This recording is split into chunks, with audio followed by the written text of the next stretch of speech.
일까?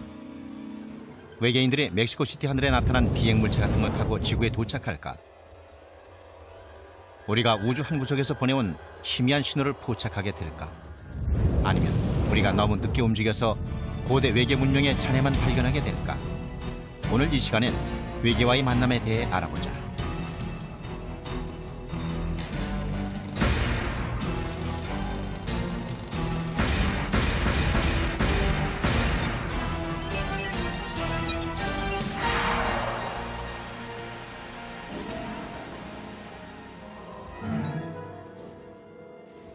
지구와 1억 4,959만 킬로미터나 떨어져 있지만 태양은 지구 생명체의 에너지원이다. 태양열이 없었다면 지구는 텅 빈 우주 공간을 조용히 떠다니는 생명 없는 바위덩어리에 불과했을 것이다. 고대인들은 태양의 중요성을 잘 알고 있었다. 일식 동안 하늘이 갑자기 어두워지면 세상의 종말이라 생각했을지도 모른다. 일식이 아주 좋은 예입니다. 그걸 보면은 고대인들이 뜻밖의 천문 현상이 어떻게 반응했는지 알 수가 있죠. 고대인들은 일식이 뭔지도 몰랐습니다. 달이 태양 앞을 가리는 거라는 사실을 몰랐기 때문에 태양이 사악한 신에게 잡아먹힌 거라고 생각을 했습니다. 그래서 일식이 일어나면 두려움에 떨었죠. 과학의 발달로 미신도 많이 사라졌다. 1540년 폴란드 천문학자 니콜라스 코페르니쿠스가 혁신적인 이론을 내놓았다. 지구가 아니라 태양이 태양계의 중심이라는 이론이었다. 1600년대 초 갈릴레이는 새로운 과학의 기적, 망원경을 개발해서 코페르니쿠스의 이론이 사실이었음을 입증했다. 지금은 태양과 달 그리고 지구에 대해 많은 사실이 밝혀졌기 때문에 일식은 공포의 대상이 아니라 오히려 흥미거리로 변했다. 1991년 7월 11일 멕시코시티 시민들이 거리로 몰려 나온 이유도 20세기의 가장 긴 일식을 보기 위해서였다. 시민들이 망원경과 비디오 카메라까지 동원해서 하늘을 쳐다보고 있을 때 놀라운 일이 일어났다. 사람들이 일식을 기다리고 있을 때 UFO가 하늘에 나타났습니다. 적어도 세 군데 도시에서 정확하게 같은 시간에 같은 종류의 UFO가 카메라에 찍혔습니다.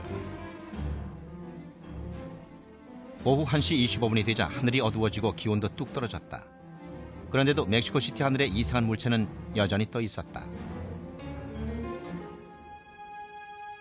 시사 프로그램의 프로듀서였던 하이미 모사는 방송에 쓸 UFO 비디오를 찍었다.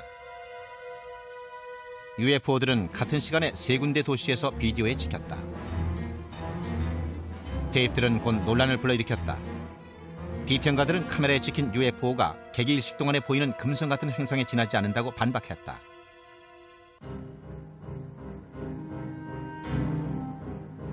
(1991년 7월) 말 모사는 방송에 나와 더 많은 UFO 비디오가 필요하다고 말했다. 그의 시청자들은 로스 비엘란테스 델 시에로, 즉 하늘 관측자들이란 모임을 결성했다. 멕시코 전역에 수십 개의 관측자 그룹이 생겼습니다. 덕분에 우린 멕시코 하늘을 아주 효율적으로 관측할 수 있었죠. 멕시코에서만 적어도 8,000에서 10,000개 정도의 비디오 테이프가 모였습니다. 사상 최고였죠. 물론 전부 다 UFO는 아니었습니다. 기상 관측용 기구도 있었죠. 비행기도 있었고요. 하지만 대다수가 아마 10에서 15% 정도가 진짜로 신비한 비행 물체였습니다. 설명하기 힘든 물체였습니다. 이 비디오에 찍힌 물체는 상공을 맴돌고 뒤로도 움직인다. 새나 항공기 혹은 기상 관측용 기구가 일반적으로 보여주는 움직임과는 다르다.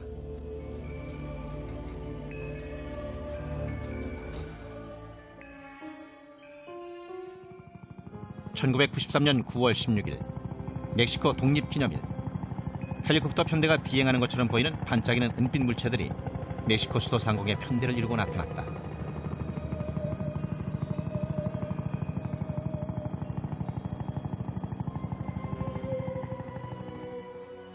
몇 건의 UFO 목격담이 멕시코시티에서 80km 떨어져 있는 활화산 포포카테푸틀 근처에서 보고됐다.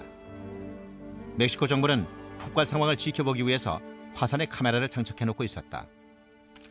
1999년 6월 카메라가 UFO의 사진을 찍었다. 멕시코 비디오 중에는 상공을 맴도는 여러 대의 비행 물체를 찍은 것도 있다. 편대 대형이 1952년 7월에 미국에서 촬영된 것과 비슷해 보인다. 그러나 과학적 비교는 아직 이루어지지 않았다. 증거물로 보이는 것들이 굉장히 많이 있지만 아직 분석 과정을 거치지 못했습니다. 비디오가 진짜 UFO를 찍은 건지, 정체가 뭔지, 혹은 속임수는 아닌지, 행성이나 항공기를 찍은 건 아닌지 알아내려면 시간이 좀 걸릴 겁니다. UFO 비디오에 대해서는 보다 많은 연구가 필요합니다.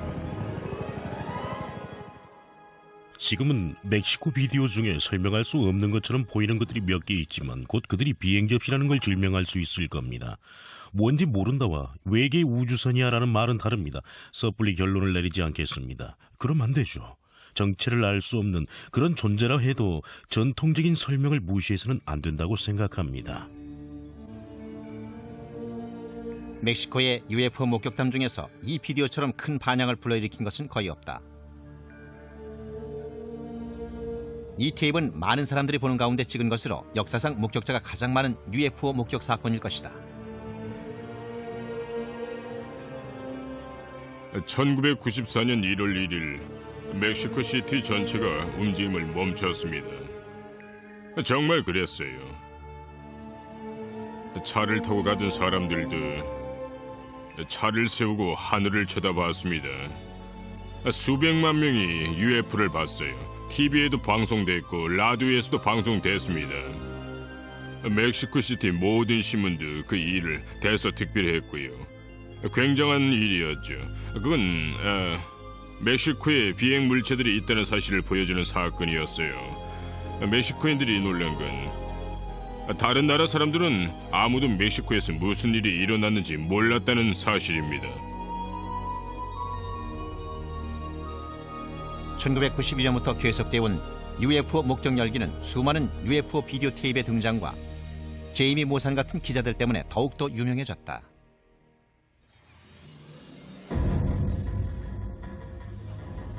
(1991년에) 그 문제를 생각했었습니다. 제가 정말 그 일을 원하는지, UFO 같은 시끄러운 문제에 개입하고 싶은지 말입니다. 하지만 진실은 진실입니다. 진실은 추구하면 찾을 수 있습니다. 위험 따윈 문제가 아니에요. 저널리스트로서 사상 최고의 특종을 터뜨리고 싶었습니다. UFO가 바로 그 특종이죠. 위험하긴 해도 특종을 잡으려면 용감해져야 합니다. 그 많은 가치가 있거든요. 가치 말이에요. 하지만 멕시코의 UFO가 오래전부터 존재해온 지질학적 힘의 산물이라고 주장하는 목소리도 있었다.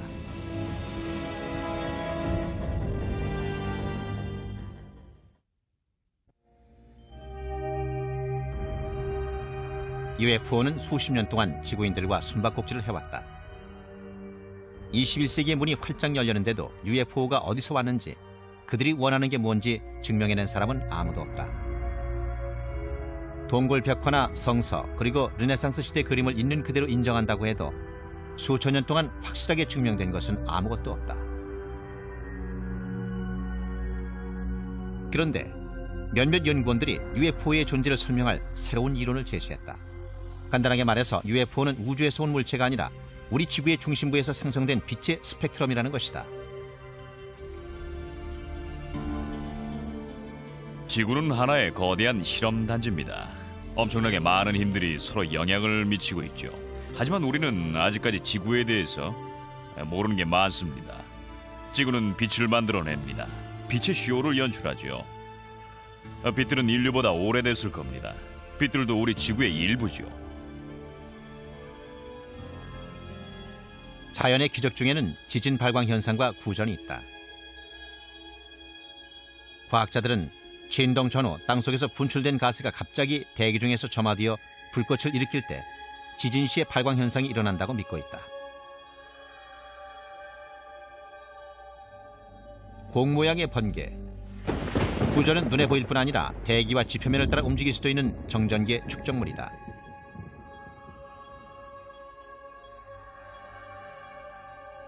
그러나 UFO를 연구해온 사람들은 그 같은 자연현상으로는 소수의 UFO 목격 사건만 설명할 수 있을 뿐이라고 말한다. 오래전부터 보고되어 온 수십만 건의 UFO 목격 사건의 종류를 살펴보면 그 중에는 물론 합당한 조건과 합당한 장소, 합당한 시간에 들어맞아 설명이 가능한 사건들도 있기는 합니다. 하지만 목격 사건의 대부분은 그런 조건에 맞지 않아요.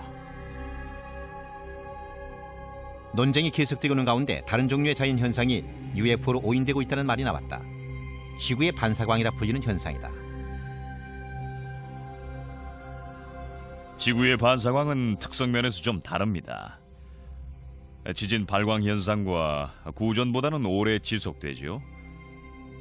그리고 계곡이나 산 같은 특정한 지역에서 자주 나타납니다. 예를 들어서 중국의 우타샨산과 오마이산에는 지구의 반사광이 일어나기 때문에 세워진 절들도 있습니다. 그 절들을 지은 사람들은 반사광을 불법의 발현이라고 생각했었죠. 하지만 그 반사광은 그 지역에서 수백 년 동안이나 목격되어 온 겁니다. 그렇지만 지구의 반사광이 어떻게 생성되는지 정확하게 설명할 수 있는 사람은 없다. 여러 이론을 실험해 봤는데 가장 강력한 주장 중 하나는 판을 이루어 움직이고 있는 지각의 표층 때문이라는 겁니다. 지진 자체는 아니더라도 지진 때문일 수도 있지요. 지각의 표층 때문에 힘의 장이 생성되고 그 때문에 우리가 아직은 잘 이해를 못하고 있지만 플라즈마가 만들어지는 거죠. 자연현상 지지자들은 전리기체인 플라즈마가 그동안 널리 알려진 UFO 목격담 대부분을 설명할 수 있다고 생각한다.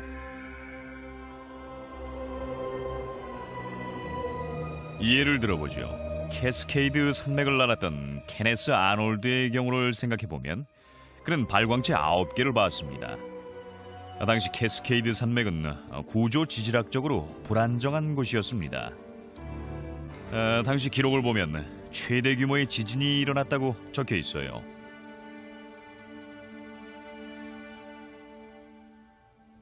(1949년 4월 4일) 워싱턴주 시애틀에 큰 지진이 일어났다. 하지만 그 지진은 케네스 아놀드가 비행체를 본 지 18달 후에 일어났다. 두 사건이 관련이 있을까? 그럴듯하네요. 지진 때문에 발광 현상이 일어났다고요? 네, 사람들은 비행 접시 주위에서 발광 현상을 목격하기도 합니다. 하지만 둘은 인과관계가 전혀 없습니다. 그러나 지구의 반사광 이론에 의하면 대규모의 플라즈마가 UFO와 비슷하게 보이는 것도 사실이다. 플라즈마에 대해 재미있는 사실은 밤에 빛을 발한다는 겁니다. 밤하늘에서 빛이 나죠. 그런데 낮에는 그냥 빛을 반사해서 금속처럼 보입니다. 하지만 빛을 반사하고 금속처럼 보인다고 해서 플라즈마와 UFO를 동일시할 수 있을까? 모든 걸 자연현상이라고 한다면 그 특별한 능력은 다 뭐죠? 하늘을 맴돌고 급 강하했다가 다음 순간 급 상승해서 시야에서 사라집니다. 그런 건 우리가 모르는 기술입니다. 절대로 자연현상이 아니에요. 우리가 모르는 아주 이상한 물체입니다. 지구의 반사광 플라즈마 같은 자연현상들이 UFO로 오인받기 위해서는 아주 특별한 능력을 보였어야 했을 것이다.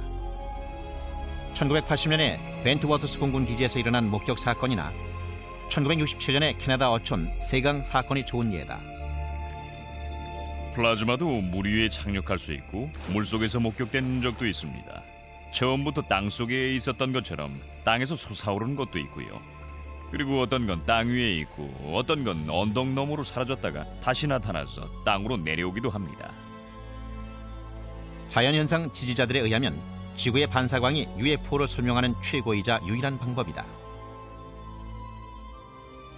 우리가 지구의 반사광과 그에 관련된 현상에 대해 전부 다 안다면 양자 물리학이나 그리고 플라즈마 물리학은 비약적인 발전을 할 겁니다. 아마도 단숨에 10년 정도는 쉽게 건너뛸 수 있을 거예요. UFO 연구원들은 자신들이 본 것을 플라즈마나 지구의 반사광이라 설명하기는 역부족이라고 말한다. 지구의 반사광이나 플라즈마 혹은 구전이나 다른 자연현상의 특성을 살펴볼 필요가 있습니다.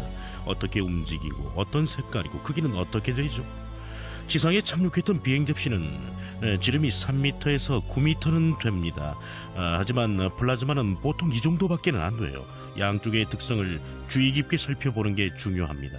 서로를 관련시켜 설명하려면 모든 게 일치해야 되니까요.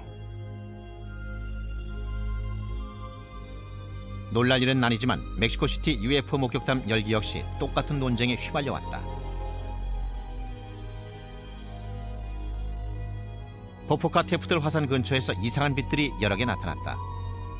그리고 이상한 빛들이 목격되기 시작한 그 순간에 오랜 세월 잠들어 있던 화산이 갑자기 활동을 시작했다.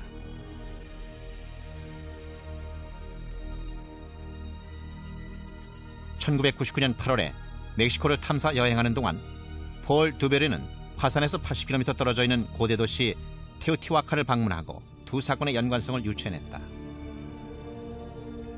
이곳은 구조 지질학적인 면에서 보면 아주 활동적이고 불안정합니다.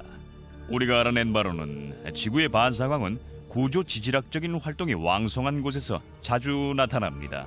그러니까 이곳이 지구 반사광 발생의 최적지라고 할 수 있죠. 그 점도 멕시코 UFO 열기와 밀접한 관계가 있는 요소들 중 하나라고 생각합니다. UFO가 진짜 존재하는지 우주 어딘가에 생명체가 존재하는지에 대한 의문은 지구상에서는 영원히 풀 수 없을지도 모른다. 그러나 방법이 아주 없는 건 아니다. 로켓을 쏘아 올려 우리 대신 보게 하면 되는 것이다.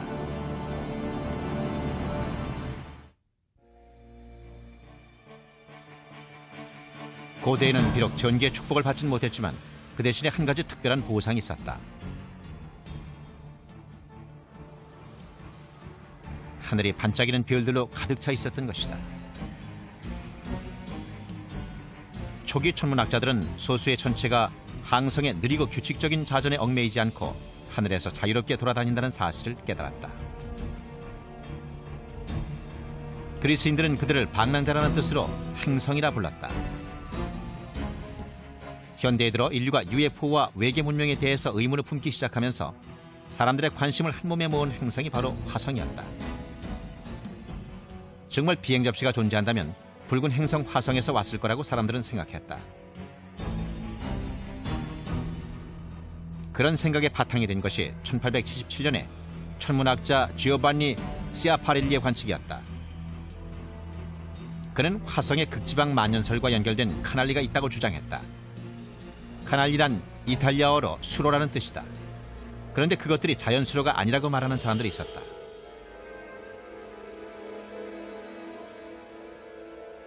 로월이라는 미국 천문학자는 그 수로들이 외계 문명에 의해서 인공적으로 만들어진 수로라고 생각했습니다. 그리고 그는 화성을 광범위하게 연구해서 그런 구조물을 만든 화성의 문명에 대해 책도 여러 권 썼죠. 그래서 많은 사람들이 화성인들과 교신하는 법에 대해 생각하게 됐습니다. 화성인이 실제로 존재한다는 사람들의 믿음은 1938년 10월 라디오 앞에 모여 앉은 3,200만 지구인을 엄청난 공포로 몰아넣었다. We interrupt our program of dance music to bring you a special bulletin from the Intercontinental Radio News. At least 40 people, including 6 state troopers, lie dead. 수백만 명이 H.G. 웰스의 라디오 드라마를 진짜라고 믿었다. 화성인의 공격을 다룬 드라마 세계의 전쟁은 전 세계를 공포로 몰아넣었다. 드라마 연출자 오슨 웰즈는 자기 작품이 어떤 결과를 낳을지 예상하지 못했다. I'm quite surprised that the H.G. Wells classic, which is the original for many fantasies about invasions by mythical monsters from the planet Mars, had such an immediate and profound effect upon radio listeners. 사람들이 화성 이야기에 매료돼 있는 동안 로버트 고다드라는 미국 과학자는 화성으로 가는 방법을 연구하고 있었다.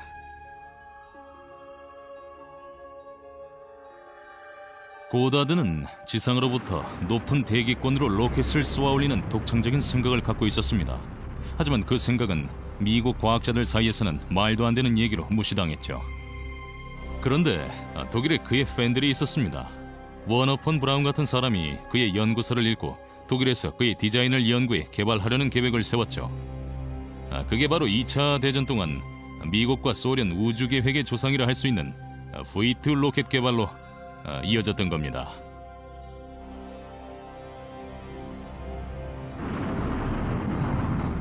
(1975년) 미국의 바이킹 우주선이 발사되면서 화성 탐사라는 인류의 오랜 꿈이 드디어 실현됐다. 그리고 착륙선이라 알려진 차량이 1976년 7월 20일에 화성 표면에 착륙했다. 바이킹1은 화성 표면에도 지구의 달 표면처럼 운석 구덩이가 많이 있다는 것을 보여주었다. 그리고 아주 오래전에 화성에도 생명체가 존재했었다는 사실을 알려주는 증거도 발견됐다. 개인적으로는 화성에도 초기엔 상당량의 대기가 있었고 표면에는 물도 있었을 거라 생각을 합니다. 그 물이 우리가 보는 강의 수로와 계곡을 이뤘겠죠. 모두 굉장히 오래되지만요. 아마 30억 년 이상은 됐을 겁니다. 그래서 화성의 고대 기후 상황이 생명체의 진화 측면에서 중요한 요소입니다. 그러니까 화성에 생명체가 존재했었다는 걸 이성적인 차원에서 인정할 필요가 있다는 겁니다. 과거에 생명체가 존재할 수 있었다면은 앞으로도 가능하다는 걸 받아들일 필요가 있죠. 화성 생명체에 대한 논쟁은 1976년 7월 25일에 바이킹호가 이 사진을 보내오면서 다시 한번 뜨거워졌다. 거대한 유적처럼 보이는데 그 모양이 마치 인간의 얼굴을 보는 것 같다. 이 영상은 화성 위의 얼굴로 알려졌다. 미 항공우주국은 그 얼굴에 대한 공식적인 입장을 밝히지 않았다. 때문에 지금도 바이킹 프로젝트에 관여했던 사람들은 화성 문명의 발굴을 은폐했다는 비난을 받고 있다. 어느 정도의 가능성만 있었다면은 분명히 세상에 공개했을 겁니다. 우리가 보고 있는 사진 이상의 것만 있었다면 말이에요. 그럼 우리도 유명해졌겠죠. 우리도 고대 화성 문명의 증거를 찾았다고 알리고 싶었습니다. 누구나 그럴 거예요. 사실 뭔가 발견하긴 했었죠. 대원들이 착륙선 근처 표면에서 표석 하나를 보고 있었는데 표석에 우리 대원 이름 이니셜이 써 있는 것 같았어요. 표석은 착륙선에서 3m쯤 떨어져 있었죠. 미 항공우주국은 최근 10년 내에 화성 궤도를 도는 동시에 표면에도 착륙할 기기를 만들고 있다. 2018년에는 화성에 우주 비행사들을 보내기 위해서다. 하지만 최근의 발견 덕분에 과학자들은 지구에서도 화성 연구를 할 수 있게 됐다. 1980년대와 90년대 동안 미 항공우주국은 남극 대륙에서 10여 개의 운석을 채취한 후 그들이 화성에서 날아온 작은 조각이라는 놀라운 발표를 했다. 물론 이상하실 겁니다. 어떻게 지구에서 발견된 돌이 화성에서 온 것일까요? 이유는 이렇습니다. 우린 바이킹호의 착륙선을 이용해서 화성 대기의 화학적 성분을 실제로 측정했었습니다. 그런데 그 돌들을 분석한 결과 화성 대기에 화학적 성분이 들어있었습니다. 지구의 대기가 아니라 화성의 대기가 포함되어 있었기 때문에 화성에서 왔다는 걸 알게 된 겁니다. 과학자들은 그 돌들이 1600만 년 전 소행성이 화성 표면에 충돌했을 때 화성에서 떨어져 나온 것이라고 생각한다. 그 운석들이 지구로 날아와 13,000년 후에 지구에 떨어졌다는 것이다. 다른 세계에서 날아온 돌들을 모아서 분석한 후 연구원들은 몇 가지 놀라운 사실을 발표했다. 그 돌 중 하나가 몇몇 과학자들이 화성 미생물의 증거가 들어있다고 주장했던 화성 운석이었습니다. 그 주장에 대해선 과학자들 사이에서도 말이 많았어요. 요즘은 회의적인 쪽으로 의견이 흐르고 있는 것 같지만요. 돌을 연구한 대부분의 과학자들은 현미경을 통해서 봤던 것이 생명체가 아니라 비생물학적 과정에 의해서 생성된 거라고 생각을 합니다. 하지만 아직도 소수의 과학자들은 화학적, 구조학적 면에서 볼 때 그들이 미생물일지도 모른다고 생각을 합니다. 아직 가능성은 열려 있어요. 가장 중요한 것은 그 운석들에 생물학적 물질들이 포함되어 있느냐가 아니라 사람들이 화성에 무슨 일이 일어났을 수도 있다는 걸 받아들이게 만들고 연구의 여지를 남겨놓았다는 그런 사실입니다. 목성에 얼어붙은 위성 유로파에도 생명체가 살았을지도 모른다. 1996년 갈릴레오호가 보내온 영상을 보면 유럽파에 지구의 바다를 모두 합친 것보다 더 많은 물이 있는 바다가 있다는 걸 알 수 있다. 과학자들은 물이 있으면 생명도 있다고 생각한다. 바닷속에서 화산 활동이 있었을 수도 있고 그 화산 활동으로 물이 없어지지 않았을 수도 있습니다. 그게 사실이라면은 지구에서 일어나는 여러 종류의 생물학적 시스템과 비슷한 일들을 생각해 볼 수도 있죠. 이론적이긴 해도 과학자들로 하여금 유로파 같은 곳에 대해서 더 많은 걸 알고 싶어하는 욕구를 가지게 만듭니다. 결과적으로 행성 탐사 연구는 지구에만 생명체가 살고 있는 건 아니라는 사실을 부각시켰고, 따라서 UFO가 존재할지도 모른다는 가정을 가능하게 만들었다. 덕분에 은하계와 우주에도 생명체가 있다고 믿는 사람들의 믿음이 한층 더 강해졌어요. UFO의 존재 가능성을 보여주는 예가 여러 개 나타났으니까요. 그래서 우주 계획이 더 중요해진 겁니다. 인간이 해온 일 중에 가장 중요한 일인지도 몰라요. 머나먼 우주에서도 생명체를 발견할 수 있으리라는 가능성에도 불구하고 최근에 로켓 기술이 먼 우주 탐사에 걸림돌이 되고 있다. 여행 기간이 너무 오래 걸린다는 게 문제다. 보이저 2호는 인류가 만든 가장 빠른 우주선이지만 태양계 외곽까지 거리의 절반에 불과한 천왕성까지 가는데 9년이나 걸렸다.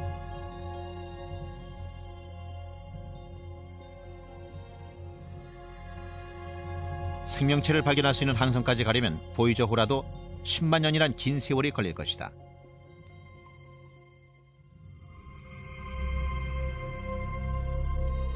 그런 현실에 맞서서 과학이 외계 문명에 도달할 수 있는 다른 방법을 찾아냈다. 우주 공간을 향해 고감도의 무선 안테나를 설치해서 외계 문명과 교신하게 되길 기다리는 것이다.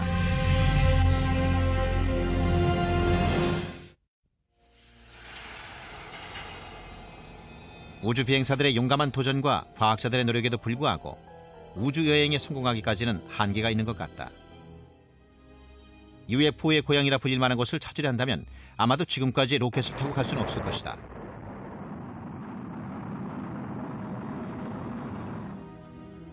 머나먼 우주를 탐사하기 위해서 연구원들은 지금 100년 전만 해도 생각지도 못했던 첨단 기술인 무선 교신에 눈길을 돌리고 있다.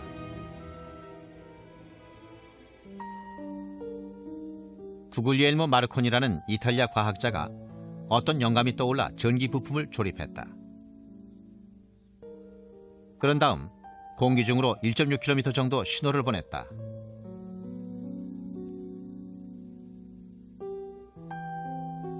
마르코니는 자신의 발명품을 개량해서 1901년 대서양을 건너 최초의 라디오 방송을 전송할 수 있었다. 크리스토퍼 콜럼버스는 보내는 데 석 달이 걸린 메시지를 눈 깜짝할 사이에 보낼 수 있게 된 것이다. 몇십 년도 안 돼 라디오는 일상생활의 중심이 됐다. 스포츠, 정치, 오락, 그리고 상업 분야에도 큰 혁명이 일어났다. 모두 공기 중을 마술처럼 여행하는 소리와 음악덕이었다.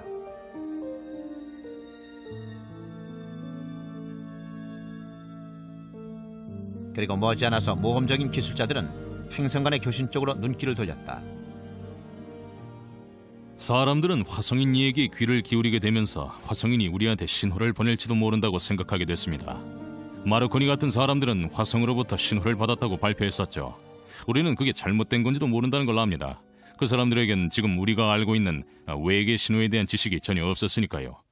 이건 휘파람 부는 사람이라고 불리는 신호인데 번개가 만드는 작품입니다. 번개가 지구 대기 때문에 형태가 바뀌어서 휘파람처럼 들리는 이상한 신호를 만들어내는 겁니다. 이렇게요. 인공신호처럼 들리지만 아닙니다.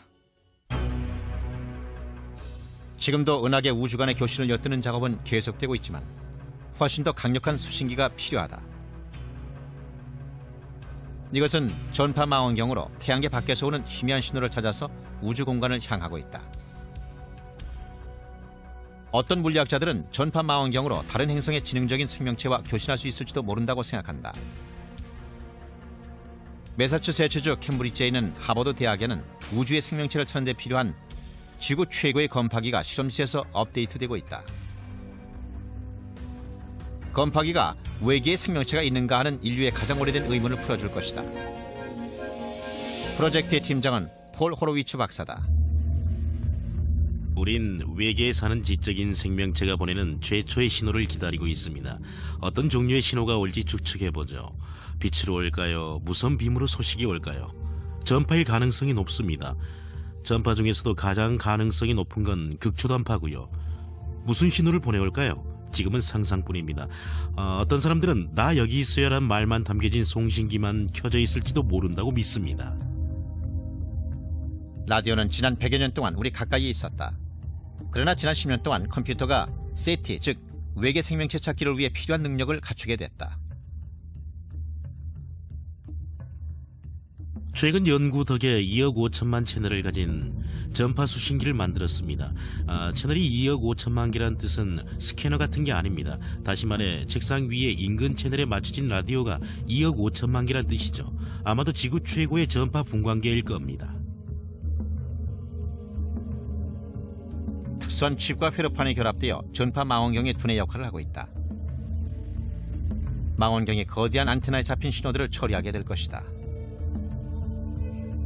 우린 연구에 25.2m짜리 전파 망원경을 쓰고 있습니다. 위성 안테나처럼 생겼지만 훨씬 더 크죠. 아주 약한 신호도 잡아서 한 군데 모을 수가 있어요. 굉장히 민감한 증폭기도 몇 대 갖고 있기 때문에 아주 약한 신호도 증폭시킬 수 있습니다. 작은 신호가 케이블을 통해서 조종실에 전달되면 그곳에 있는 여러 대의 컴퓨터가 우주의 소리를 분류해서 지능 있는 생명체가 보낸 신호를 골라낼 것이다. 가끔씩 이상한 신호를 발견하곤 하는데 다른 문명에서 인공적으로 만든 것처럼 보이는 재미있는 신호들도 있습니다. 하지만 같은 주파수와 하늘의 같은 지점에서 반복된 신호를 받으면 지구 표면이나 혹은 컴퓨터 안에서 무작위로 일어나는 일이 아니라는 걸 말해줍니다. 멀리 떨어져 있는 다른 문명에서 만들어진 신호라고 말할 수밖에 없는 것도 있죠. 문제는 그런 신호들이 반복되지 않는다는 겁니다. 하지만 우리 주의를 끌기에는 충분하죠. 그러나 우리가 외계 문명으로부터 신호를 받을 수 있는 확률이 얼마나 될까? 우주에는 분명히 생명체가 살고 있습니다. 은하계에는 분명 다른 생명체가 살고 있어요. 저는 확실합니다. 다른 추측은 있을 수 없어요. 우주 어딘가에 발전된 생명체가 존재하고 있습니다.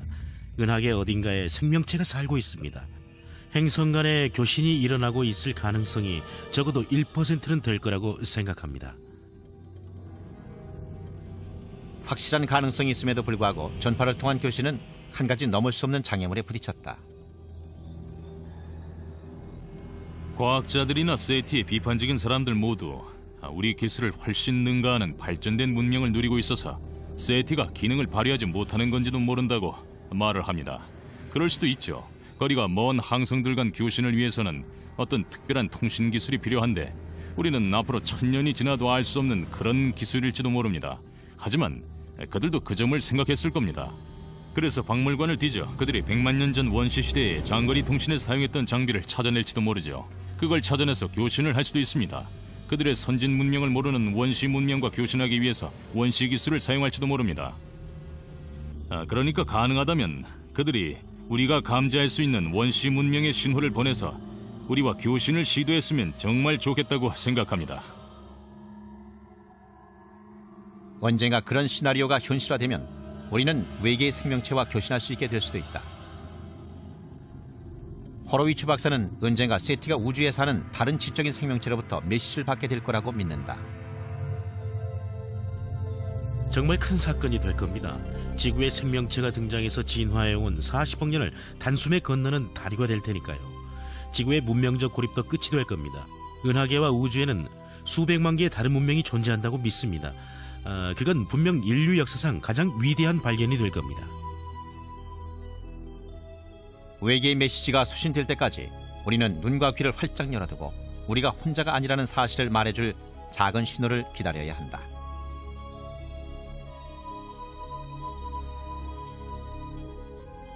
그러나 1980년대에 활동했던 UFO 연구원들 중에는 외계 방문객들이 연락을 취했다는 증거가 우리 지구상에 많이 남아있다고 믿는 사람들도 있었다.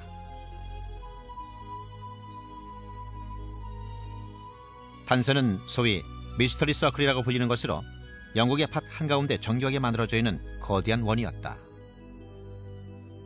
미스테리 서클은 1980년대 초에 시작된 UFO 목격 사건과 관계가 깊습니다. 서클들이 영국에 나타난 지 얼마 안 돼 UFO 열풍이 시작됐죠. 사람들이 이렇게 생각했거든요. 땅에 둥근 UFO 흔적같이 생겼어 라고요.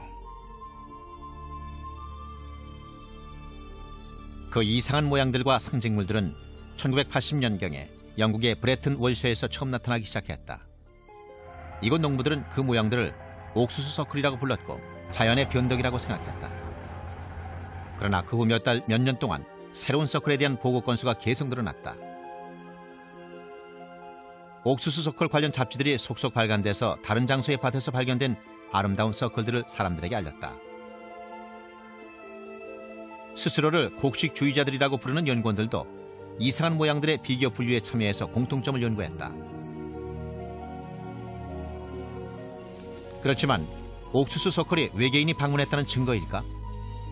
그 미스터리를 풀기 위해서 영국에 있는 상업 영화사가 1991년에 윌셔에 있는 옥수수밭을 밤에 몰래 감시했다. 영화 제작자들이 놀라운 발견을 한 곳이 바로 이곳이다. 열감지 장비들이 서클 안에서 인간과 비슷한 희미한 우주인 형상이 움직이는 걸 알아냈다. 그 형상들은 진짜 인간이었다. 그들은 더그 바우어와 데이브 촐이라는 영국인들이었다. 더그와 데이브는 수많은 미스터리의 원인이 되었던 복잡한 모양 수십 개를 자신들이 그렸다고 주장했다. 두 사람이 말하는 서클에는 두 사람 이름의 이니셜인 D자가 둘 서명돼 있었다. 우리가 1978년에 만든 서클들은 칼로 빵을 자르는 것처럼 옥수수를 잘라서 만든 겁니다. 우리가 그랬어요. 그때부터 그걸 만들기 시작했습니다. 그러나 여러 개의 미스터리 서클이 영국 전역에서 계속 나타나고 있을 뿐 아니라 캐나다와 미국에서도 발견되고 있다. 더그와 데이브는 서클을 만들지 않았습니다. 사실이라면 지구 전역을 정신없이 돌아다녀야 했겠죠. 그렇다고 UFO와의 연결고리를 발견했다고 말하는 건 아닙니다. 비행 접시가 미스터리 서클을 만드는 걸 봤다고 하는 사람들도 없고요. 대학 차원에서 연구돼야 할 재미있는 예외가 하나 더 있는데 연구되고 있지 않습니다.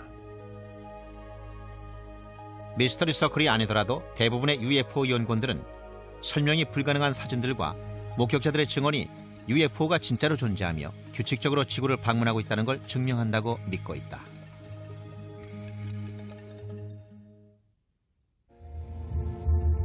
많은 사람들이 UFO에 대한 얘기를 들었지만 실제로 UFO를 본 사람은 극소수뿐이다.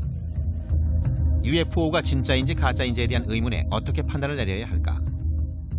그런 결정을 내리려면 배시몬처럼 증거물을 판단해서 인류가 당면하고 있는 중요한 문제에 대해 결정을 내려야 한다. UFO가 누군가의 속임수거나 잘못된 관측의 산물일 수도 있다. 그러나 그들이 진짜 존재한다면 어딘가에서 왔을 것이다. 우주는 무한한 가능성을 안고 있다. 우주 어딘가에 생명체가 있다면 인류가 태어나기 오래전부터 존재했을 것이다. 실제로 생명체가 있을지도 모르는 행성을 가진 것으로 여겨지는 한 쌍의 항성 제타 리티큘라이는 나이가 지구보다 10억 년은 더 먹은 것으로 알려져 있다. 우리가 잊지 말아야 할 사실은 우리 기술의 역사가 100년 정도밖에 안 됐다는 겁니다. 제타 리티큘라이인들은 우리보다 10억 년 앞섰습니다. 최소한도로 줄여서 그들이 우리보다 100만 년 앞섰다고 생각해보죠. 아니, 더 줄여서 10억 년은 모두 무시하고 10,000년만 앞섰다고 생각해봅시다. 그들의 기술이 얼마나 앞섰을지 감히 상상도 할 수 없을 겁니다. 앞선 문명이 실제로 우주 공간을 마음대로 돌아다닐 수 있는 우주선을 만들었다면 왜 그들이 지구처럼 원시적이고 낙후된 행성을 방문하고 싶어 할까? 그들 자신의 생존과 안전을 염려해서 그런 거라고 생각할 수 있습니다. 2차 세계대전 말에 외계 방문객들 눈에 3가지 사인이 보였는데 종족 분쟁에 목숨을 거는 지구라는 원시 행성이 그들 신경에 거슬렸는지도 모릅니다. 로켓과 레이더 그리고 핵무기가 지구인들이 머지않아서 인근 지역과 문제를 일으킬 소지를 안고 있는 3가지 사인이었다. 우주에 다른 문명이 존재한다면 아마도 그들은 우리 지구에서 위협이 될 만한 발전이 일어나는지 감시할 필요를 느꼈을 것이다. 서방 세계 공군 기지나 극비 핵시설에서 UFO가 굉장히 많이 목격됐습니다. 그들은 무작위적으로 나타나는 게 아니라 적어도 초기에는 실험적인 연구가 행해지고 있는 곳 같은데 집중적으로 나타난 것처럼 보입니다. 통계학적으로 천문학자들은 우주 어딘가에 생명체가 존재하고 있다는 걸 알고 있습니다. 지능이 있는 생명체라는 점은 이론의 여지가 있지만 인간 같은 생명체가 있을 가능성은 충분합니다. 그들이 지구에 왔는지 여부는 까다로운 문제입니다. 물리적인 증거가 하나도 없으니까요. 우리 손에 비행 접시 조각을 갖고 있지도 않고 필압자들은 외계인 우주선에서 수건 한 장도 가지고 온 게 없습니다. 누군가가 지구에 왔었다는 걸 증명할 증거가 하나도 없다는 얘기입니다. UFO 목격 사건의 부족한 물리적인 증거를 믿음직한 목격자들이 보충해주고 있다. 1948년부터 1969년까지 공군 UFO 조사 보고서에는 12,000건의 목격담이 수록돼 있다. 대부분이 설명이 가능하다. 그러나 700건의 목격자들 증거는 공군이 설명하려고 열심히 노력했지만 여전히 미스터리로 남았다. 공군은 결과를 틀리게 전하려고 온갖 종류의 속임수를 나섰습니다. 겨우 700건만 설명할 수가 없다고 강조했죠. 겨우라고요? 제가 암 치료제를 찾고 있고 12,000개의 화학약품을 실험했는데 700개만 효능이 있었다면 치료제가 없다고 할 수 있을까요? 말도 안 되는 얘기죠. 그러나 절대적으로 신빙성 있는 목격자들의 증언도 충분하지 않다. 적어도 UFO에 관한 한 그런 것 같다. UFO 문제에 대해 논할 때면 온통 말뿐입니다. 난 뭔가를 봤다. 하늘의 빛을 봤다. 부서진 비행 접시를 봤다. 말이 전부입니다. 증거가 없어요. 전혀요. 하지만 비디오와 사진들이 UFO 목격자들의 증언을 강력하게 뒷받침하고 있다. 전문가들이 수많은 사진을 검사해봤지만 속임수라는 증거를 발견할 수 없었다. 그러나 UFO가 진짜 존재한다는 타당한 의심을 증명할 수 있다면 우리는 새로운 문제에 직면하게 될 뿐이다. UFO 목격담은 우리 지성에 대한 큰 도전입니다. 아니, 우리 겸손에 대한 도전이라고 할 수 있죠. 인류는 자신을 주인으로 생각하고 싶어합니다. UFO 문제를 심각하게 받아들이면 인류는 더 이상 주인이 아니게 되죠. 그 때문에 인류는 문화에 상관없이 심적으로는 UFO를 부인하고 싶을 겁니다. 감정적으로 처리할 방법을 모르니까요. 외계인을 지적인 존재로도 생각하지 않습니다. UFO는 언젠가 F-117기보다 훨씬 더 진보되고 이상하게 보이는 극비 전투기로 밝혀질지도 모른다. 아니면 새떼나 기상관측용 기구 같은 것으로 증명되어 마녀나 큰 바다뱀을 믿은 선조들처럼 훗날 웃음거리가 될 수도 있다. 물론 UFO가 겉으로 보이는 것처럼 우리가 모르는 세계에서 온 외계 우주선일 가능성도 있다.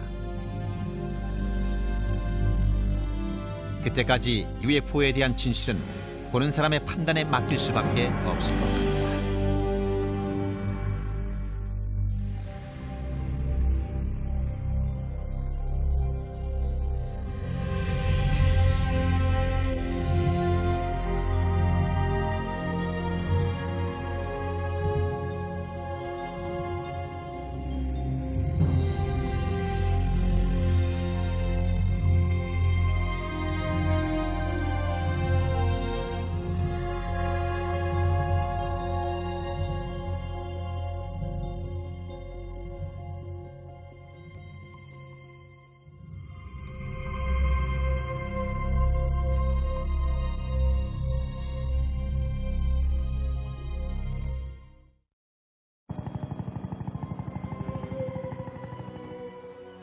몇 건의 UFO 목격담이 멕시코시티에서 80km 떨어져 있는 활화산 포포카테푸틀 근처에서 보고됐다. 멕시코 정부는 폭발 상황을 지켜보기 위해서 화산에 카메라를 장착해놓고 있었다. 1999년 6월 카메라가 UFO의 사진을 찍었다. 멕시코 비디오 중에는 상공을 맴도는 여러 대의 비행물체를 찍은 것도 있다. 편대 대형이 1952년 7월에 미국에서 촬영된 것과 비슷해 보인다. 그러나 과학적 비교는 아직 이루어지지 않았다. 증거물로 보이는 것들이 굉장히 많이 있지만 아직 분석 과정을 거치지 못했습니다. 비디오가 진짜 UFO를 찍은 건지, 정체가 뭔지, 혹은 속임수는 아닌지, 행성이나 항공기를 찍은 건 아닌지 알아내려면 시간이 좀 걸릴 겁니다. UFO 비디오에 대해서는 보다 많은 연구가 필요합니다.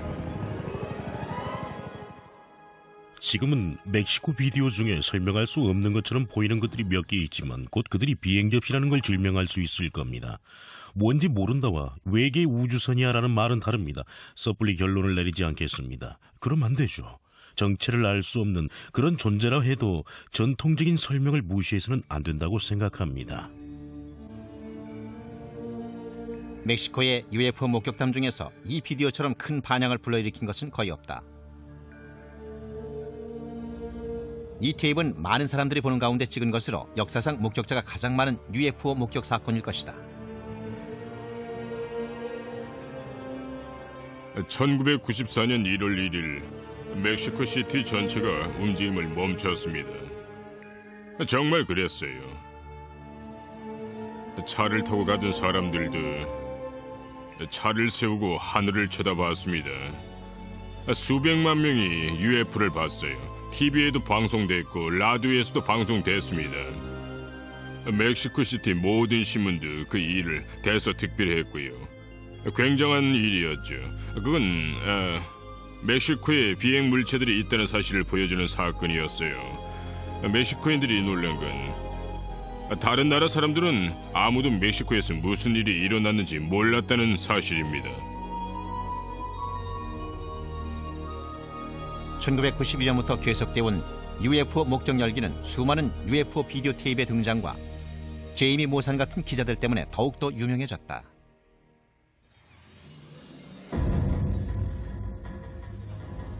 (1991년에) 그 문제를 생각했었습니다. 제가 정말 그 일을 원하는지, UFO 같은 시끄러운 문제에 개입하고 싶은지 말입니다. 하지만 진실은 진실입니다. 진실은 추구하면 찾을 수 있습니다. 위험 따윈 문제가 아니에요. 저널리스트로서 사상 최고의 특종을 터뜨리고 싶었습니다. UFO가 바로 그 특종이죠. 위험하긴 해도 특종을 잡으려면 용감해져야 합니다. 그 많은 가치가 있거든요. 가치 말이에요. 하지만 멕시코의 UFO가 오래전부터 존재해온 지질학적 힘의 산물이라고 주장하는 목소리도 있었다.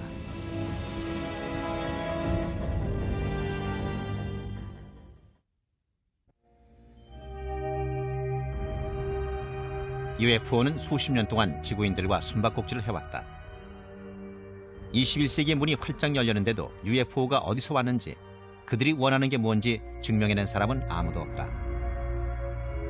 동굴 벽화나 성서, 그리고 르네상스 시대 그림을 있는 그대로 인정한다고 해도 수천 년 동안 확실하게 증명된 것은 아무것도 없다. 그런데 몇몇 연구원들이 UFO의 존재를 설명할 새로운 이론을 제시했다. 간단하게 말해서 UFO는 우주에서 온 물체가 아니라 우리 지구의 중심부에서 생성된 빛의 스펙트럼이라는 것이다. 지구는 하나의 거대한 실험 단지입니다. 엄청나게 많은 힘들이 서로 영향을 미치고 있죠. 하지만 우리는 아직까지 지구에 대해서 모르는 게 많습니다. 지구는 빛을 만들어냅니다. 빛의 쇼를 연출하죠. 빛들은 인류보다 오래됐을 겁니다. 빛들도 우리 지구의 일부죠. 자연의 기적 중에는 지진 발광 현상과 구전이 있다. 과학자들은 진동 전후 땅속에서 분출된 가스가 갑자기 대기 중에서 점화되어 불꽃을 일으킬 때 지진 시에 발광 현상이 일어난다고 믿고 있다. 공 모양의 번개. 구전은 눈에 보일 뿐 아니라 대기와 지표면을 따라 움직일 수도 있는 정전기의 축적물이다. 지구의 반사광이나 플라즈마 혹은 구전이나 다른 자연현상의 특성을 살펴볼 필요가 있습니다. 어떻게 움직이고 어떤 색깔이고 크기는 어떻게 되죠? 지상에 착륙했던 비행접시는 지름이 3m에서 9m는 됩니다. 하지만 플라즈마는 보통 이 정도밖에는 안 돼요. 양쪽의 특성을 주의 깊게 살펴보는 게 중요합니다. 서로를 관련시켜 설명하려면 모든 게 일치해야 되니까요. 놀랄 일은 아니지만 멕시코시티 UFO 목격담 열기 역시 똑같은 논쟁에 휘말려왔다. 포포카 테프들 화산 근처에서 이상한 빛들이 여러 개 나타났다. 그리고 이상한 빛들이 목격되기 시작한 그 순간에 오랜 세월 잠들어 있던 화산이 갑자기 활동을 시작했다.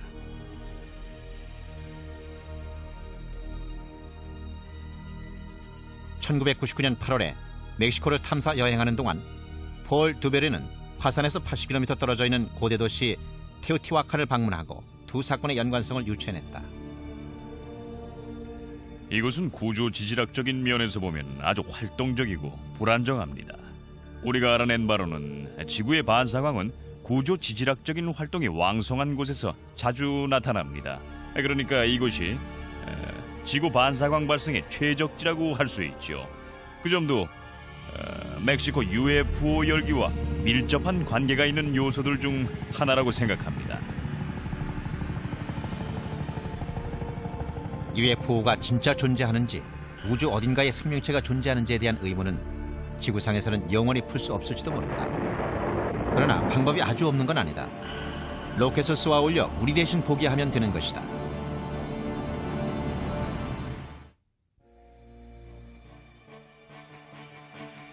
고대에는 비록 전기의 축복을 받진 못했지만 그 대신에 한 가지 특별한 보상이 있었다. 하늘이 반짝이는 별들로 가득 차 있었던 것이다. 초기 천문학자들은 소수의 천체가 항성의 느리고 규칙적인 자전에 얽매이지 않고 하늘에서 자유롭게 돌아다닌다는 사실을 깨달았다. 그리스인들은 그들을 반낭자라는 뜻으로 행성이라 불렀다. 현대에 들어 인류가 UFO와 외계 문명에 대해서 의문을 품기 시작하면서 사람들의 관심을 한몸에 모은 행성이 바로 화성이었다. 정말 비행 접시가 존재한다면 붉은 행성 화성에서 왔을 거라고 사람들은 생각했다. 그런 생각에 바탕이 된 것이 1877년에 천문학자 지오반니 시아파렐리의 관측이었다. 그는 화성의 극지방 만년설과 연결된 카날리가 있다고 주장했다. 카날리란 이탈리아어로 수로라는 뜻이다. 그런데 그것들이 자연수로가 아니라고 말하는 사람들이 있었다.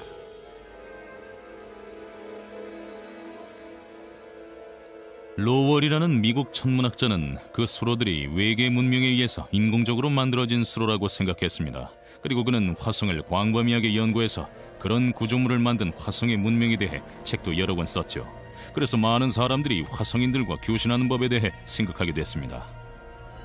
화성인이 실제로 존재한다는 사람들의 믿음은 1938년 10월 라디오 앞에 모여 앉은 3,200만 지구인을 엄청난 공포로 몰아넣었다. We interrupt our program of dance music to bring you a special bulletin from the Intercontinental Radio News. At least 40 people, including 6 state troopers, lie dead. 수백만 명이 H.G. 웰스의 라디오 드라마를 진짜라고 믿었다. 화성인의 공격을 다룬 드라마 세계 전쟁은 전 세계를 공포로 몰아넣었다. 드라마 연출자 오슨 웰즈는 자기 작품이 어떤 결과를 낳을지 예상하지 못했다. I'm of course surprised that the H.G. Wells classic, which is the original for many fantasies about invasions by mythical monsters from the planet Mars, had such an immediate and profound effect upon radio listeners. 사람들이 화성 이야기에 매료돼 있는 동안 로버트 고다드라는 미국 과학자는 화성으로 가는 방법을 연구하고 있었다.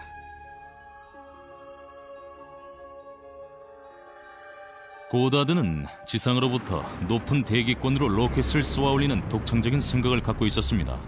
하지만 그 생각은 미국 과학자들 사이에서는 말도 안 되는 얘기로 무시당했죠. 그런데 독일에 그의 팬들이 있었습니다. 워너 폰 브라운 같은 사람이 그의 연구서를 읽고 독일에서 그의 디자인을 연구해 개발하려는 계획을 세웠죠.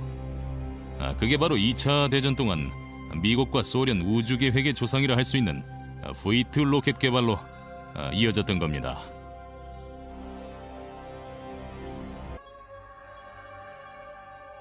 그러나 UFO를 연구해온 사람들은 그 같은 자연현상으로는 소수의 UFO 목격 사건만 설명할 수 있을 뿐이라고 말한다. 오래전부터 보고되어 온 수십만 건의 UFO 목격 사건의 종류를 살펴보면 그 중에는 물론 합당한 조건과 합당한 장소, 합당한 시간에 들어맞아 설명이 가능한 사건들도 있기는 합니다. 하지만 목격 사건의 대부분은 그런 조건에 맞지 않아요. 논쟁이 계속되고 있는 가운데 다른 종류의 자연 현상이 UFO로 오인되고 있다는 말이 나왔다. 지구의 반사광이라 불리는 현상이다. 지구의 반사광은 특성면에서 좀 다릅니다. 지진 발광 현상과 구전보다는 오래 지속되죠. 그리고 계곡이나 산 같은 특정한 지역에서 자주 나타납니다. 예를 들어서 중국의 우타샨 산과 오마이 산에는 지구의 반사광이 일어나기 때문에 세워진 절들도 있습니다. 그 절들을 지은 사람들은 반사광을 불법의 발현이라고 생각했었죠. 하지만 그 반사광은 그 지역에서 수백 년 동안이나 목격되어 온 겁니다. 그렇지만 지구의 반사광이 어떻게 생성되는지 정확하게 설명할 수 있는 사람은 없다. 여러 이론을 실험해 봤는데 가장 강력한 주장 중 하나는 판을 이루어 움직이고 있는 지각의 표층 때문이라는 겁니다. 지진 자체는 아니더라도 지진 때문일 수도 있지요. 지각의 표층 때문에 힘의 장이 생성되고 그 때문에 우리가 아직은 잘 이해를 못하고 있지만 플라즈마가 만들어지는 거죠. 자연현상 지지자들은 전리기체인 플라즈마가 그동안 널리 알려진 UFO 목격담 대부분을 설명할 수 있다고 생각한다.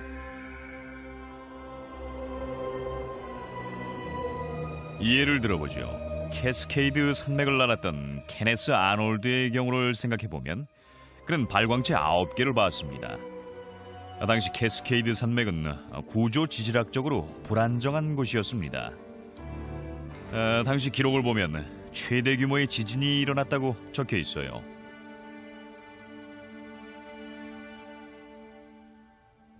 (1949년 4월 4일) 워싱턴주 시애틀에 큰 지진이 일어났다. 하지만 그 지진은 케네스 아놀드가 비행체를 본 지 18달 후에 일어났다. 두 사건이 관련이 있을까?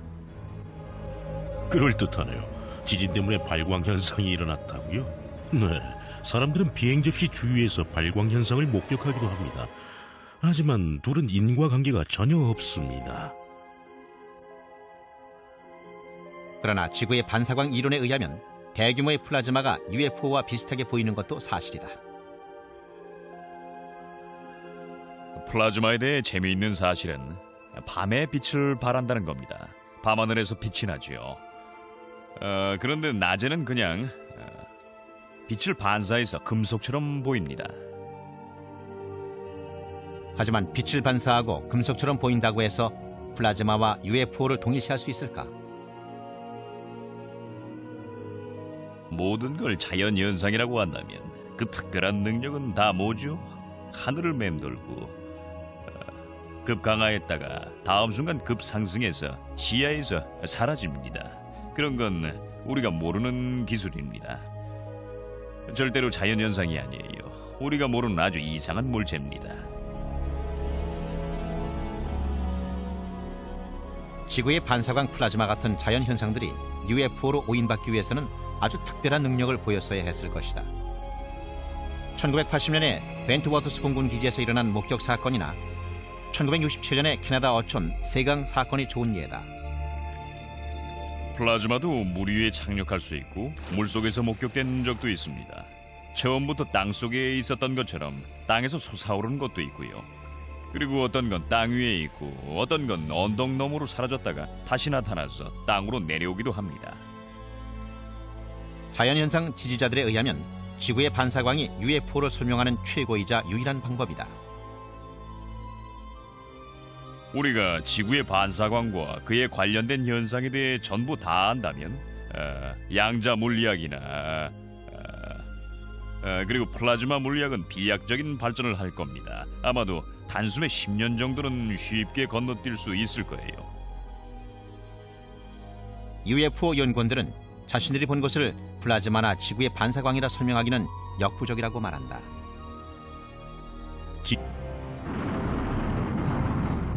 1975년 미국의 바이킹 우주선이 발사되면서 화성 탐사라는 인류의 오랜 꿈이 드디어 실현됐다. 그리고 착륙선이라 알려진 차량이 1976년 7월 20일에 화성 표면에 착륙했다. 바이킹1은 화성 표면에도 지구의 달 표면처럼 운석 구덩이가 많이 있다는 것을 보여주었다. 그리고 아주 오래전에 화성에도 생명체가 존재했었다는 사실을 알려주는 증거도 발견됐다.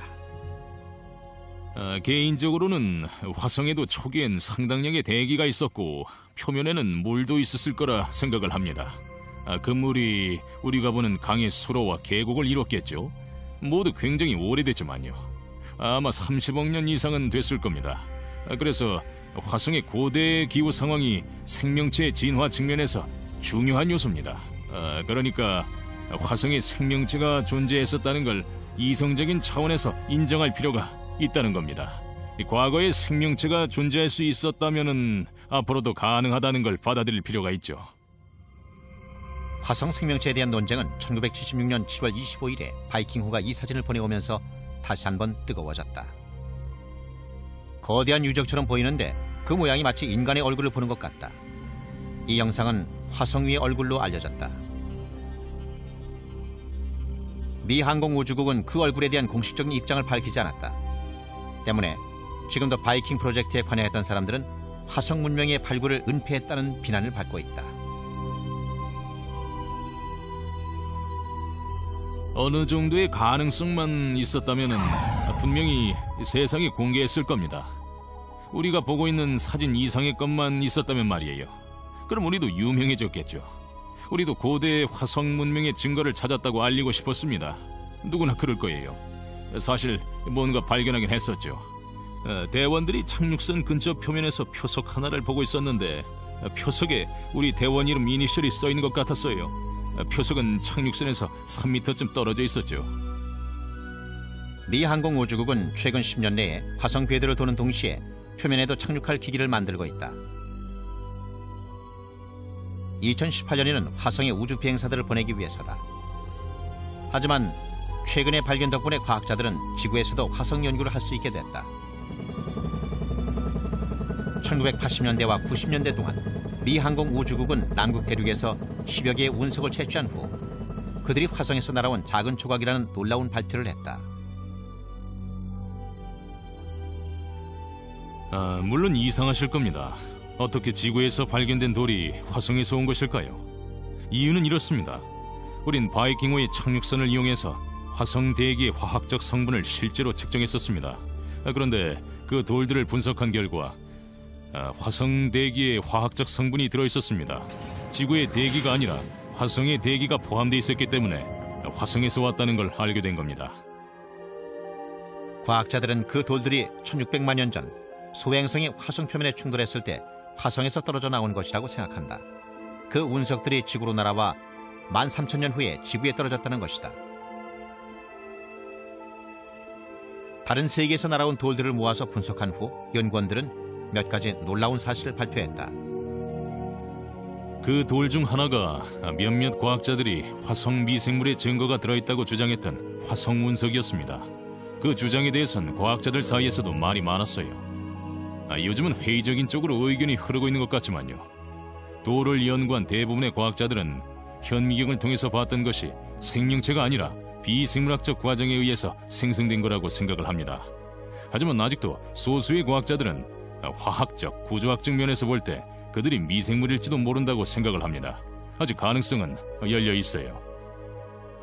가장 중요한 것은 그 운석들에 생물학적 물질들이 포함되어 있느냐가 아니라 사람들이 화성에 무슨 일이 일어났을 수도 있다는 걸 받아들이게 만들고 연구의 여지를 남겨놓았다는 그런 사실입니다. 목성에 얼어붙은 위성 유로파에도 생명체가 살았을지도 모른다. 1996년 갈릴레오호가 보내온 영상을 보면 유로파에 지구의 바다를 모두 합친 것보다 더 많은 물이 있는 바다가 있다는 걸 알 수 있다. 과학자들은 물이 있으면 생명도 있다고 생각한다. 바닷속에서 화산 활동이 있었을 수도 있고 그 화산 활동으로 물이 없어지지 않았을 수도 있습니다. 그게 사실이라면은 지구에서 일어나는 여러 종류의 생물학적 시스템과 비슷한 일들을 생각해 볼 수도 있죠. 이론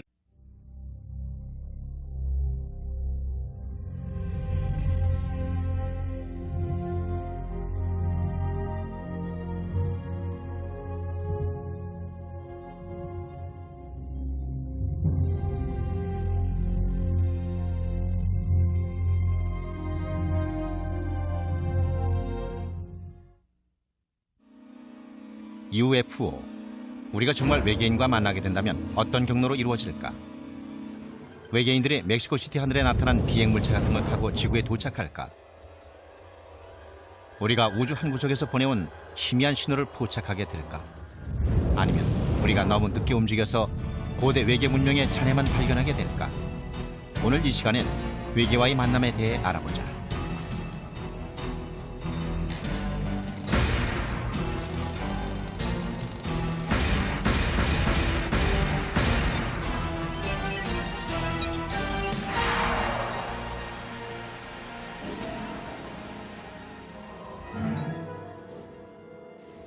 지구와 1억 4,959만 킬로미터나 떨어져 있지만 태양은 지구 생명체의 에너지원이다.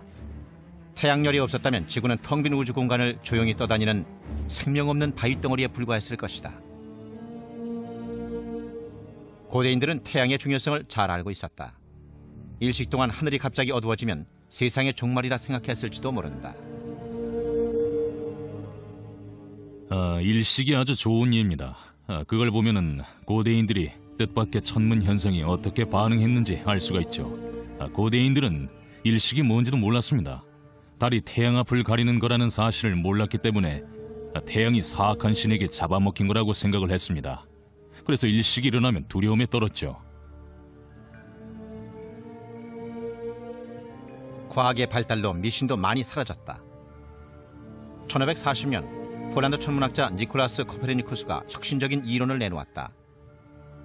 지구가 아니라 태양이 태양계의 중심이라는 이론이었다. 1600년대 초 갈릴레이는 새로운 과학의 기적, 망원경을 개발해서 코페르니쿠스의 이론이 사실이었음을 입증했다. 지금은 태양과 달 그리고 지구에 대해 많은 사실이 밝혀졌기 때문에 일식은 공포의 대상이 아니라 오히려 흥미거리로 변했다. 1991년 7월 11일 멕시코시티 시민들이 거리로 몰려 나온 이유도 20세기의 가장 긴 일식을 보기 위해서였다. 시민들이 망원경과 비디오 카메라까지 동원해서 하늘을 쳐다보고 있을 때 놀라운 일이 일어났다. 사람들이 일식을 기다리고 있을 때에 UFO가 하늘에 나타났습니다. 적어도 3군데 도시에서 정확하게 같은 시간에 같은 종류의 UFO가 카메라에 찍혔습니다. 오후 1시 25분이 되자 하늘이 어두워지고 기온도 뚝 떨어졌다. 그런데도 멕시코시티 하늘에 이상한 물체는 여전히 떠 있었다. 시사 프로그램의 프로듀서였던 하이미 모사는 방송에 쓸 UFO 비디오를 찍었다. UFO들은 같은 시간에 3군데 도시에서 비디오에 찍혔다. 테이프들은 곧 논란을 불러일으켰다. 비평가들은 카메라에 찍힌 UFO가 개기일식 동안에 보이는 금성 같은 행성에 지나지 않는다고 반박했다.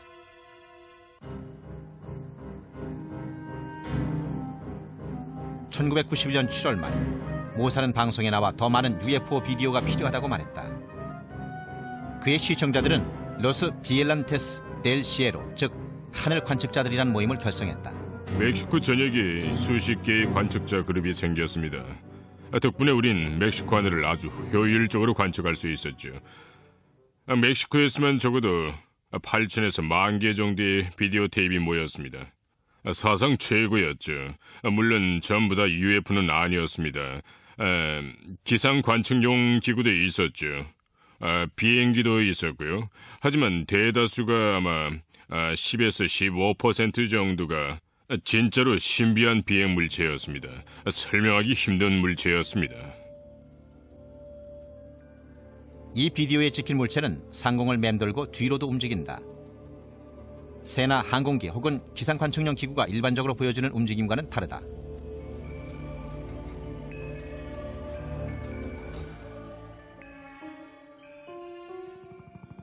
1993년 9월 16일 멕시코 독립기념일. 헬리콥터 편대가 비행하는 것처럼 보이는 반짝이는 은빛 물체들이 멕시코 수도 상공에 편대를 이루고 나타났다.